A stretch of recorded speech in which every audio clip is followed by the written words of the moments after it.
Guys আসসালামু আলাইকুম। আশা করছি আপনারা সকলে ভালো আছেন, সুস্থ আছেন। আলহামদুলিল্লাহ আমরাও ভালো আছি, সুস্থ আছি, কিন্তু বর্তমানে ভালো নাই। ভালো নেই এই কারণে হয়তোবা যারা গণমাধ্যমের সাথে যুক্ত আছেন বা নিয়মিত খবর দেখেন তারা কিন্তু জানেন অলরেডি বাংলাদেশকে বিশ্বকাপ থেকে বাদ দিয়ে স্কটল্যান্ডকে চান্স দিয়েছে আইসিসি। এটা কিন্তু আমাদের সাথে আসলে একটা দুর্নীতি বা দুর্নীতি বলা যায়। এই জন্য দুর্নীতি বলা যায়, ধরেন ১ বছর আগের কথা বলি, যখন ২০২৫ সালে চ্যাম্পিয়ন্স ট্রফি হয়, তখন ২০২৫ সালে চ্যাম্পিয়ন্স ট্রফির আয়োজক কিন্তু ছিল আপনার স্বাগতিক দেশ পাকিস্তান, এশিয়ার ভিতরে। কিন্তু ইন্ডিয়া কিন্তু পাকিস্তানে খেলতে যাবে না। ইস্যুজ একটাই, যে ওইখানে গেলে দলকে ক্ষতিগ্রস্ত হইতে পারে, বা ওনাদের যে মানে পাকিস্তানে যেসব সশস্ত্র বাহিনী, মানে যেগুলো জঙ্গি সংগঠন আছে, এরা নাকি তাদের উপর হামলা চালাইতে পারে। এই ধরনের একটা মানে অবাস্তব কথা বলে তারা কি বললো, যে আমরা যদি চ্যাম্পিয়ন্স ট্রফি যদি পাকিস্তানে আয়োজন হয় তাহলে আমরা বয়কট করব। পরবর্তীতে আইসিসি কি করলো, আইসিসি কিন্তু আপনার হাইব্রিড মডেলে আনলো, টুর্নামেন্টটা হাইব্রিড মডেলে আনে ভারতের সবকটি ম্যাচ কিন্তু কি করলো, দুবাইতে খেলাইলো। এবং এর বেনিফিটটা কি হলো, দুবাইতে এক ভেন্যুতে খেলার কারণে দিন শেষে কিন্তু ভারত চ্যাম্পিয়ন হলো। আর শুধু এটা না, ২০২৩ সালেও কিন্তু আপনার এশিয়া কাপের আয়োজক দেশ ছিল কিন্তু পাকিস্তান। কিন্তু পাকিস্তান এই মানে আয়োজক দেশ থাকার পরও ভারত কিন্তু পাকিস্তানে যাইতে অস্বীকৃতি জানায়।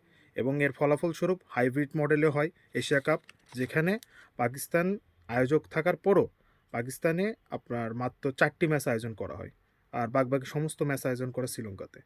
তাহলে যদি ২০২৫ সালে চ্যাম্পিয়ন্স ট্রফি, ২০২৩ সালে এশিয়া কাপে যদি আপনার হাইব্রিড মডেলে হয়, এবং ২০২৬ সালেও কিন্তু আয়োজক দেশ কিন্তু ছিল, যে টি-20 বিশ্বকাপ হচ্ছে, টি-20 বিশ্বকাপের কিন্তু আয়োজক দেশ ছিল কিন্তু ভারত।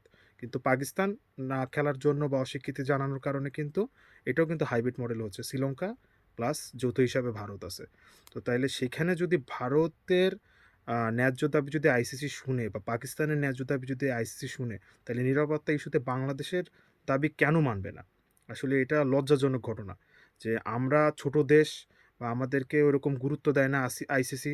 কারণ আমরা হয়তো বা কোনো আইসিসি ট্রফি অর্জন করতে পারিনি, এই কারণে হয়তো আমাদেরকে ছোট করে দেখা হয় বলেই কিন্তু আমাদের সাথে এরকম একটা নাইনসাফি করা হচ্ছে। বাংলাদেশ সরকার কিন্তু গত 2 দিন আগেই জানাই দিছে যে ভারত যতটাই দাদাগিরি দেখাক না কেন, আমরা কিন্তু ভারতে বিশ্বকাপ খেলতে যাব না। আমরা কিন্তু বিশ্বকাপ খেলবো না তা কিন্তু না, আমরা অবশ্যই বিশ্বকাপ খেলবো।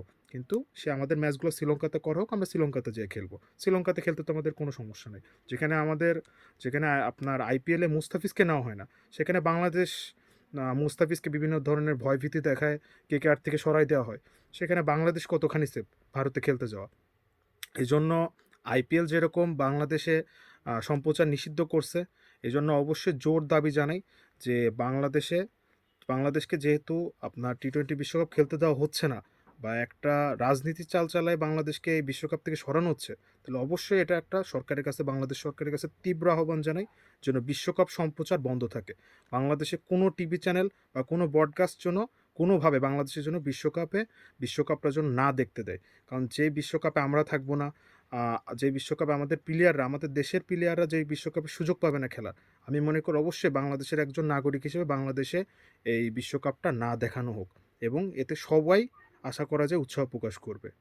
তো আশা করছি আমার ভিডিওটা সবার ভালো লাগবে। ভালো লাগলে অবশ্যই লাইক করবেন, কমেন্ট করবেন, শেয়ার করবেন, পাশে থাকবেন, এবং সকলকে এই বিষয়ে সচেতন জানাবেন।